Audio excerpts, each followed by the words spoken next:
One morning, as Gregor Samsa was waking up from anxious dreams, he discovered that in bed he had been changed into a monstrous verminous bug. He lay on his armour-hard back and saw, as he lifted his head up a little, his brown arched abdomen divided up into rigid bow-like sections. From this height, the blanket, just about ready to slide off completely, could hardly stay in place. His numerous legs, pitifully thin in comparison to the rest of his circumference, flickered helplessly before his eyes. "What's happened to me?" he thought. It was no dream. His room, a proper room for a human being, only somewhat too small, lay quietly between the four well-known walls. Above the table, on which an unpacked collection of sample cloth goods was spread out, Samsa was a travelling salesman, hung the picture which he had cut out of an illustrated magazine a little while ago and set in a pretty gilt frame. It was a picture of a woman with a fur hat and a fur boa.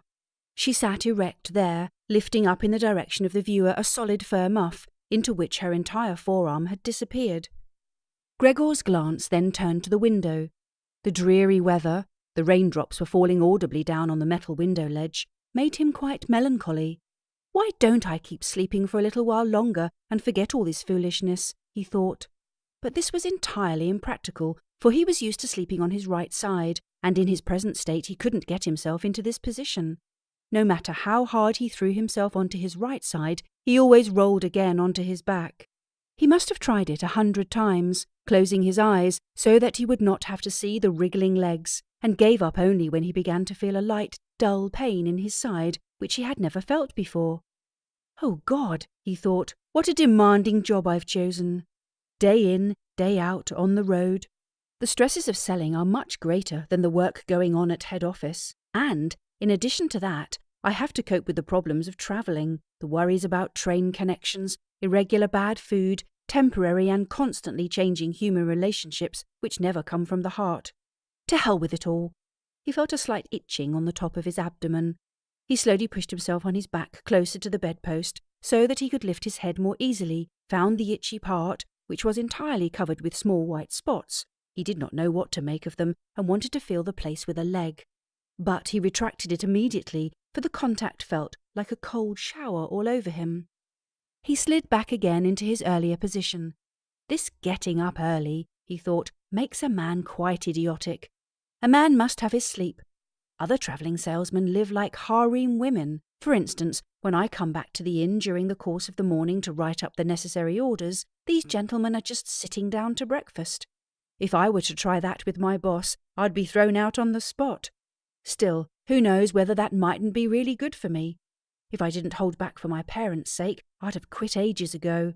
I would have gone to the boss and told him just what I think from the bottom of my heart. He would have fallen right off his desk. How weird it is to sit up at that desk and talk down to the employee from way up there. The boss has trouble hearing, so the employee has to step up quite close to him. Anyway, I haven't completely given up that hope yet. Once I've got together the money to pay off my parents' debt to him, that should take another 5 or 6 years, I'll do it for sure. Then I'll make the big break. In any case, right now I have to get up. My train leaves at 5 o'clock. He looked over at the alarm clock, ticking away by the chest of drawers. Good God, he thought. It was 6:30, and the hands were going quietly on. It was 1/2 the hour, already nearly 1:45. Could the alarm have failed to ring? One saw from the bed that it was probably set for 4 o'clock. Certainly it had rung. Yes, but was it possible to sleep through that noise which made the furniture shake? Now it's true he had not slept quietly, but evidently he'd slept all the more deeply. Still, what should he do now? The next train left at 7 o'clock. To catch that one, he would have to go in a mad rush. The sample collection wasn't packed up yet, and he really didn't feel particularly fresh and active. And even if he caught the train, there was no avoiding a blow-up with the boss, because the firm's errand boy would have waited for the 5 o'clock train and reported the news of his absence long ago. He was the boss's minion, without backbone or intelligence. Well then, what if he reported in sick?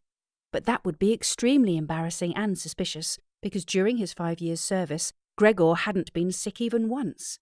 The boss would certainly come with the doctor from the health insurance company and would reproach his parents for their lazy son and cut short all objections with the insurance's doctor's comments. For him, everyone was completely healthy but really lazy about work.